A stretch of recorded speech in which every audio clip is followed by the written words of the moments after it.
अस्सलाम वालेकुम व्यूअर्स, मैं हूं समीना पाशा। उम्मीद है आप लोग खैरियत से होंगे। व्यूअर्स, कुछ अहम खबरें और अपडेट्स लेकर इस व्लॉग में आपके सामने हाजिर हैं। जनाब, इंपॉर्टेंट खबरें आज सबसे पहले आपको बताएंगे कि अलीमा खान ने स्ट्रीट मूवमेंट ख़त्म नहीं की, बल्कि अगले मरहले में वो हज़ारा डिवीज़न का दौरा करने जा रही हैं कल के रोज़। और काफ़ी इंटरेस्टिंग है जी। अलीमा खान साहिबा जब से आई हैं सड़कों के ऊपर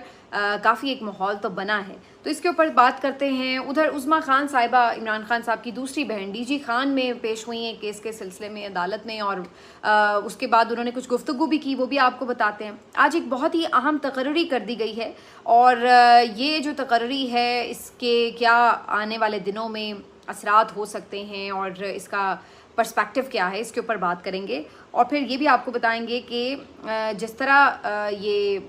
ऐलान किया गया है कि जलसा होगा और एक लॉन्ग मार्च का ऐलान भी किया जाएगा, सुहेल आफरीदी साहब के गिर्द एक दफ़ा फिर घेरा तंग करना शुरू कर दिया गया है। तो काफ़ी कुछ है इस व्लॉग में। आपसे रिक्वेस्ट है कि चैनल को सब्सक्राइब कर लें अगर अभी तक सब्सक्राइब नहीं किया। तो सबसे पहले बात करते हैं एक अहम जो तैनाती हुई है। तो जनाब, पाकिस्तान आर्मी में एक नई अहम तैनाती हुई है। नई इसलिए कहा जा रहा है इसको क्योंकि 27वीं तरमीम के बाद ये पोस्ट जो है वो क्रिएट की गई थी। आपको याद होगा पहले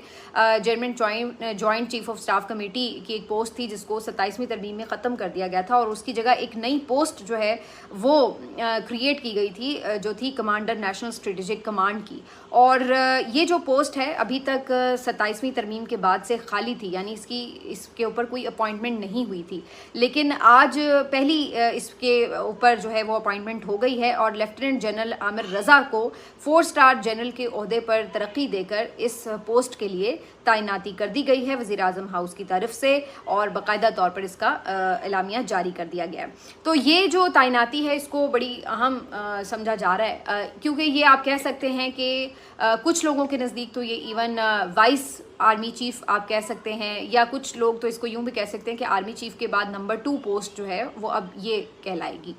तो लेफ्टिनेंट जनरल आमिर रज़ा जो हैं, इनके बारे में अभी अगर इनकी जो इस तैनाती से पहले पोजीशन थी तो ये जनरल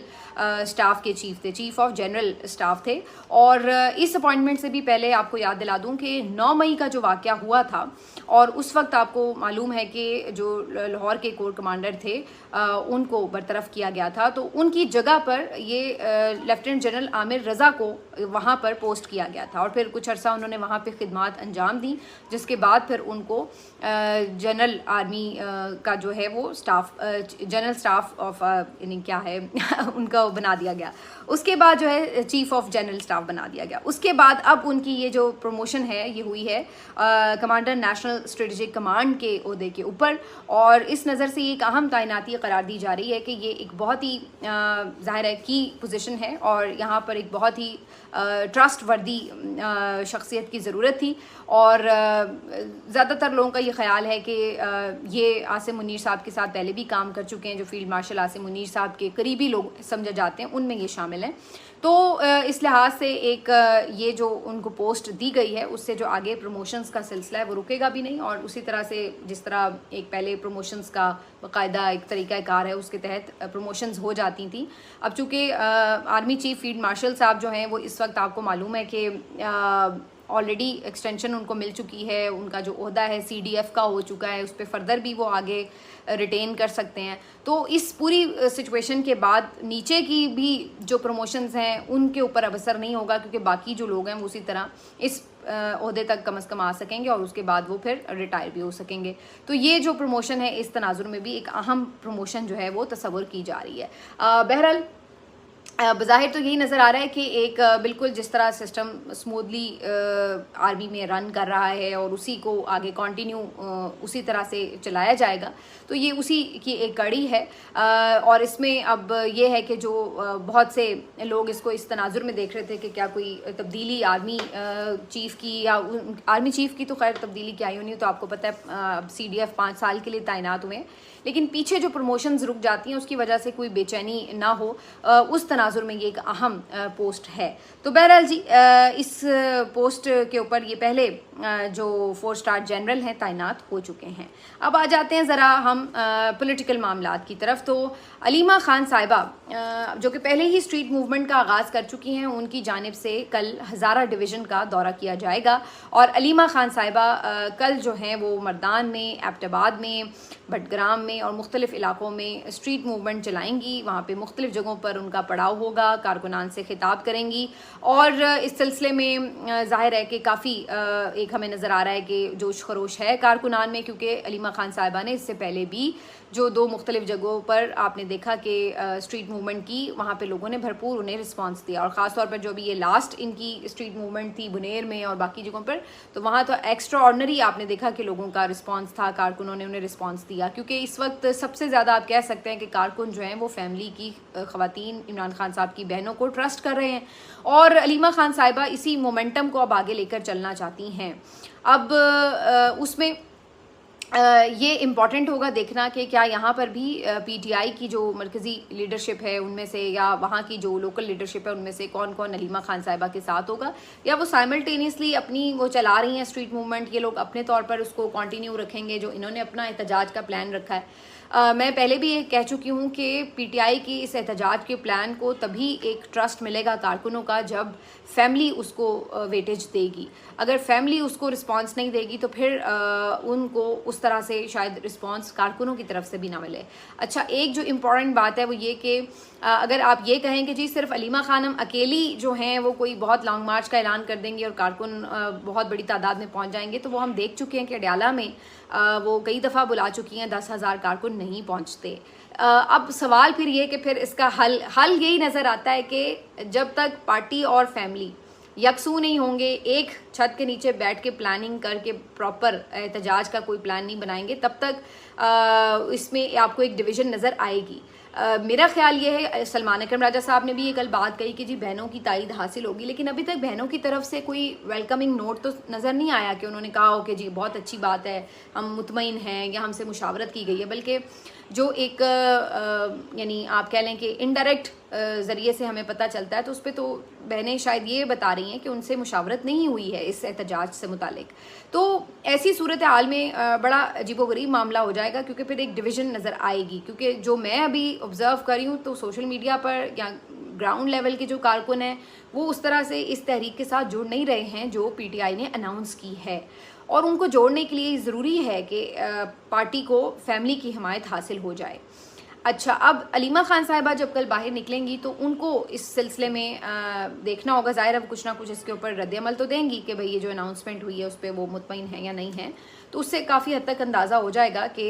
उनका मूड क्या है। डॉक्टर उज़्मा ने जो आज अदालत पेशी के मौके पर गुफ्तगू की है तो उन्होंने कहा कि इमरान खान साहब ने तो सारी हदायत जो हैं वो ऑलरेडी पार्टी को दे दी हुई हैं, वो उनके ट्वीट्स की सूरत में भी मौजूद हैं, और जो पर्सनली हमें मैसेजेस दिए जाते थे इमरान खान साहब की तरफ से कि फ़लाँ ओहदेदार को ये बात कहनी है, फ़लाँ शख्सियत को ये बात पहुंचानी है, तो वो भी हम पर्सनली भी उन्हें बताते रहे हैं। तो ये बात डॉक्टर उज़्मा ने कही कि इनके पास सारी इंस्ट्रक्शंस हैं, ऐसा नहीं है कि इन्हें कुछ नया सोचना है और आउट ऑफ द बॉक्स करना है। इमरान खान इन्हें सब कुछ बता चुके हैं। तो मेरा ख्याल है अभी भी उन्होंने इसके यानी जो नई तहरीक है उसके बारे में कोई बहुत ज़्यादा वजाहत से ये नहीं कहा कि उन्हें इस पे इत्मीनान है या नहीं है, लेकिन उन्होंने ये ज़रूर कहा कि जो भी करें आप इमरान खान की हिदायत के मुताबिक करें और वो आपके पास ऑलरेडी हैं। एक सवाल के जवाब में डॉक्टर उज़्मा खानम साहिबा से जब पूछा गया कि मरियम रियाज़ भट्टू साहिबा ये बता रही हैं कि बुशरा बीबी की भी और इमरान खान की भी आंखें ज़ाया हो चुकी हैं और इस तरह से, तो उन्होंने उसके ऊपर कहा कि मालूम नहीं कि उनकी सोर्स ऑफ इंफॉर्मेशन क्या है, क्योंकि उज़्मा खान साहिबा ये कह रही हैं कि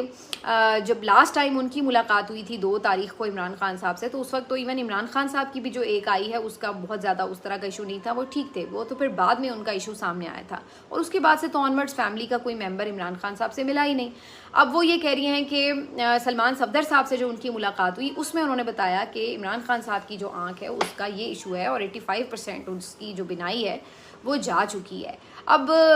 उज़्मा खानम साहिबा ने तो बहुत ज़्यादा तस्दीक नहीं की जो मरियम रियाज़ भट्टू साहिबा की ख़बर थी, लेकिन दूसरी तरफ ये भी एक इम्कान है कि चूँकि बुशरा बीबी साहिबा की फ़ैमिली तो बहरहाल अभी पिछले 2 हफ़्तों से मिल ही रही है बुशरा बीबी से, तो उनकी फैमिली के तवस्सुत से जो ख़बर आई है उससे क्या किया जा सकता है कि अंदर की जो सूरत हाल है वो क्या है। अगरचे मरियम रियाज़ भट्टू साहिबा ट्वीट तो नहीं कर रही हैं, लेकिन 1-2 प्रोग्राम्स में आकर उन्होंने इसके ऊपर ज़रूर गुफ्तगू की है। तो ये जो है वो सारी चीज़ें अब सामने आ रही हैं। बहरहाल एक कन्फ्यूजन है, एक आप कह सकते हैं क्योस भी है, और एक आप ये भी कह सकते हैं कि एतमाद का फुकदान भी है। जो गुफ्तगू आती है उसको कौन सेकंड करता है, रेकमेंड करता है, कौन उसको सही मानता है, इसके ऊपर एक अलग से ही बहस चलती रहती है। तो बहरहाल ये सारी चीज़ें इस वक्त चल रही हैं, लेकिन इस दौरान अभी जो पार्टी की तरफ से बयानात आ रहे हैं वो यही हैं कि लॉन्ग मार्च का ऐलान जो है वो सुहेल आफरीदी की तरफ से किया जाएगा, लेकिन कारकुन कह रहे हैं कि आप जलसा ना करें, आप डायरेक्ट जो भी एहतजाज है उसी का प्लान सामने रखें, और वो ऑन गोइंग एहतजाज का प्लान होना चाहिए, वो 1 डे का नहीं होना चाहिए। अच्छा जी, अभी तो सुहेल आफरीदी साहब ने सिर्फ जलसे की हद तक बात की, और आगे ये कहा जा रहा है कि वो शायद जलसे के बाद कोई ऐलान करेंगे एहतजाज वगैरह का, लेकिन इधर सिस्टम जो है वो काफ़ी एक्टिव हो गया है। आज ये खबर आई है कि सुहेल आफरीदी साहब के खिलाफ जो केसेस चल रहे थे, जो बीच में थोड़े ठंडे पड़ गए थे, वो केसेस दोबारा से एक्टिव हो गए हैं, और जो उन्होंने वो रिहाई फोर्स बनाने का ऐलान किया था, जो कि वो खुद दोबारा बना भी नहीं रहे, और इमरान खान साहब ने भी उन्हें मना कर दिया था कि ये किसने इन्हें कहा रिहाई फोर्स बनाने के लिए, ये वो तो उस केस को दोबारा से उठा लिया गया, और आईनी अदालत में उसकी भी जो हेयरिंग है वो फिक्स कर दी गई है, शायद 29 जुलाई रखी गई है। अच्छा, दूसरी तरफ आपको पता है कि उनके ऊपर जो उन्होंने आर्मी के हवाले से कुछ बात की थी, फोर्सेस के हवाले से, उसके ऊपर जो एक केस चलाया जा रहा था, वहाँ पे भी कल की खबर ये थी कि इंसदाद दहशतगर्दी अदालत ने उनको इश्तिहारी करार दे दिया है, और वगैरह वगैरह, उसके ऊपर उनके अलहदा वारंट हमेशा ही जारी रहते हैं। और फिर इलेक्शन कमीशन में भी उनका एक केस पड़ा हुआ है, जिसमें वो जो हरीपुर से बाहर, अगरचे उन्होंने वो हल्के में जलसा किया था, लेकिन इंतखाब होना था हरीपुर में उमर अयूब साहब की सीट के ऊपर, तो वहाँ पर भी उसके ऊपर भी जो इलेक्शन कमीशन ने ज़ाब्ता अखलाक की खिलाफ वर्जी का उनके ऊपर केस बनाया था, तो वो भी अपनी जगह है। तो ये मुख्तलिफ केसेस हैं, और उसके साथ 9 मई का जो केस था, जिसमें रेडियो पाकिस्तान वाले हमले के अंदर भी उनको बाद में 2-2.5 साल के बाद जो है वो नामजद किया गया, तो वो भी जो मामला है उसको भी दोबारा से एक तरह से एक्टिव कर दिया गया है। तो ये तमाम जो चीज़ें हैं, इससे ये साबित हो रहा है कि सुहेल आफरीदी जब कोई इस तरह की एक्टिविटी प्लान करते हैं तो उनके ऊपर दबाव डाला जाता है, और ये दबाव डालने के लिए फ़ौरन से केसेस जो हैं वो एक्टिव हो जाते हैं। मेरा ख्याल है ये सुहेल आफरीदी अगर इस एंगल से सोचें तो शायद ये उनकी एक तरह से हेल्प ही है, क्योंकि जितने उनके खिलाफ केसेस बनेंगे या उनके खिलाफ कार्रवाइयाँ शुरू होंगी, उससे कारकुन जो हैं इस बात पे कम से कम ट्रस्ट करेंगे कि इसका मतलब है कि सुहेल आफरीदी जेन्युइनली कोई तहरीक शुरू करना चाह रहे हैं, इसी वजह से उनके ऊपर ये दबाव बढ़ाया जा रहा है। क्योंकि अगर सुहेल आफरीदी वाकई इस्टेब्लिशमेंट के साथ मिलकर कोई जानबूझ के लिंगर ऑन कर रहे हैं चीज़ों को, तो फिर तो उनको ये सूट करता है कि सुहेल आफरीदी रहें फिर इस ओहदे के ऊपर। तो मेरे ख्याल से अगर इस तरह से कोई केसेस होते हैं या कोई दबाव बढ़ाने की कोशिश होती है, तो उसमें सुहेल आफरीदी को पीछे हटने के बजाय अगर वो इसको फेस करते हैं और उस चक्कर में अगर उनकी नाअहली ये कुछ होती है, तो उसका उन्हें सियासी तौर पर फ़ायदा होगा। उससे उन्हें कारकुनों का एतमाद भी मिलेगा, सियासी तौर पर भी उनका कद बड़ा होगा। जैसे कि शुरू में उनकी एक ऑपोजिशन की गई, उनके खिलाफ प्रेस कॉन्फ्रेंसेज हुई, उनके खिलाफ पूरा महाज बनाया गया, तो जो कारकुन थे उल्टा उनमें सुहेल आफरीदी मकबूल हो गए। उन्होंने कहा कि ये बंदा इसका मतलब ठीक आ रहा है, जिसकी सारे पीछे पड़ गए हैं। तो जब कारकुनों ने ये देखा कि भाई इनके साथ तो ये सारे सेटल हो गए, अब कोई सुहेल आफरीदी के खिलाफ बात भी नहीं कर रहा, बल्कि उल्टा उनकी तारीफ़ें हो रही होती हैं कि बड़ा ताउन करें, तो उनको ये लगा कि यार हमारा बंदा जो है वो उधर उनके साथ मिल गया जाके, तो उन्होंने एक ट्रस्ट डेफिसिट जो है वो उसका देखा, फेस किया। अब अगर दोबारा से ऐसी कोई चीज़ होती है जिसमें सुहेल आफरीदी के खिलाफ दबाव बढ़ाया जा रहा है, तो सियासी तौर पर उनको उसका फ़ायदा हो सकता है। अगरचे ये मुमकिन है कि इस चक्कर में उनके लिए ज़ाहिर है नाअहली हो सकती है, उनकी हुकूमत जा सकती है, कोई भी इस तरह के मामलात हो सकते हैं। लेकिन बहरहाल जब आप लीडरशिप के लिए तैयार होते हैं तो उस तरह की आपके ऊपर प्रेशर्स तो आते हैं। फिर उसी वक्त आपका इम्तिहान होता है कि आप उस वक्त फिर क्या डिसाइड करते हैं, पीछे हटना डिसाइड करते हैं या डट के खड़े रहना डिसाइड करते हैं। तो देखते आने वाले दिनों में ये प्रेशर और भी बढ़ता हुआ आपको नज़र आएगा। एन मुमकिन है कि सुहेल आफरीदी के ऊपर मज़ीद कोई कैरेक्टर असैसिनेशन की मुहिम स्टार्ट कर दें, कुछ करें उन्हें दबाव में डालने के लिए। लेकिन मैं समझती हूँ कि सुहेल आफरीदी उसको अपने लिए खुशी खुशी कबूल करें, ताकि जो यहाँ पर उनका एक मिसट्रस्ट कायम हुआ है वो जो है वो दूर हो सके। लेट्स सी कि आगे इस मामले पर क्या होता है। एक खबर जो और है सुप्रीम कोर्ट से, वो भी बड़ी अफसोसनाक सी खबर है, क्योंकि सुप्रीम कोर्ट के पर कुतरे तो गए ही थे, लेकिन ऐसा लगता है कि सुप्रीम कोर्ट ने खुद भी सरेंडर कर दिया और उन्होंने खुद भी हर चीज़ से हाथ उठा लिया कि हमें कुछ नहीं चाहिए, बस हमें तनख्वाह चाहिए मुफ्त की और हमें मराद चाहिए, हमने काम कोई नहीं करना। क्योंकि जनाब आईनी तरमीम जब हुई तो उसमें ये तय किया गया था कि जो नैब के केसेस हैं वो भी उसकी फ़ाइनल अपील जो है वो उधर आइनी अदालत में होगी। अच्छा, अब हालांकि जो आइनी अदालत बनाई गई थी वो तो बनाई गई थी कि जी आइन की तशरीह करनी है, बाकी नॉर्मल जो केसेस हैं, क्रिमिनल केसेस हैं, वो तो सुप्रीम कोर्ट ने जो थे वो देखने थे। लेकिन अब आहिस्ता आहिस्ता हमने देखा है कि सुप्रीम कोर्ट से हर केस को मुंतकिल कर दिया जाता है आइनी अदालत की तरफ, और अल्टीमेटली सुप्रीम कोर्ट सिर्फ एक डमी कोर्ट की तरह बन के रह गई है, जहाँ पे अब सिर्फ मेरा ख्याल है सेमिनार ही होते हैं, और तो बाकी कोई ख़ास वहाँ से केस की खबर तो नहीं आती। तो बहरहाल सुप्रीम कोर्ट ने इमरान खान साहब का जो मामला था कि जी ज़मानत की हेयरिंग जो है वो यहाँ पर सुनी जाए, उसके ऊपर उन्होंने कहा कि जी हम इसको नहीं सुनेंगे, ये भी हेयरिंग जो है ज़मानत का केस भी जो है वो अब आइनी अदालत ही सुनेगी, क्योंकि ये नैब से रिलेटेड है। तो अब आप सोचिए कि अगर ज़मानत का केस भी आइनी अदालत नहीं सुनना है तो फिर सुप्रीम कोर्ट के पल्ले आखिर रह क्या गया है। लेकिन अब ये सुप्रीम कोर्ट के जजों का अपना फैसला है, तो वहाँ पे बंदा क्या करे। बहरहाल इससे ये बात वाज़ेह हो गई है कि सिस्टम ने ये तय कर लिया है कि इमरान खान साहब को अलकादे ट्रस्ट केस में कोई रिलीफ नहीं देना है, और